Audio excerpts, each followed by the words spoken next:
কবি কাজী নজরুল ইসলাম একটি কথা বলেছিলেন, এমন জীবন তুমি করিও গঠন, মরিলে হাসিবে তুমি কাঁদিবে ভুবন। আসলে আমার পিছনে যে ছেলেটাকে দেখতেছেন, এ হচ্ছে আমার ভাতিজা, খুব কাছের ছোট ভাতিজা। সে এই উক্তিটি এখন আমার এই জন্যই মনে উঠলো যে আমার ভাতিজা এমন একটা প্ল্যাটফর্ম তৈরি করেছে, এমন একটা জীবন, মানে এমন একটা ফেস ভ্যালু তৈরি করেছে যে এখন যদি সে মরেও যায় আসলেই সে হাসবে।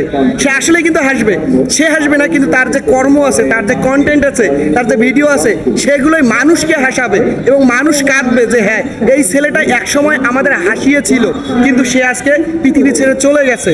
তাই কবি কাজী নজরুল ইসলামের যে উক্তিটি ছিল, সেই উক্তিটি এই ছেলেটার সঙ্গেই অ্যাডজাস্টেবল, যে এমন জীবন তুমি করিও গঠন, মরিলে হাসিবে তুমি কাঁদিবে ভুবন। আসলেই সে যদি না থাকে আসলে আমরা কিন্তু কাঁদবো। সবাই তাকে সাপোর্ট করবেন, সবাই তাকে ফলো করবেন। তার পেজ হচ্ছে আরমান রংপুর এবং সবচেয়ে বড় কথা হচ্ছে সে আমার ভাতিজা।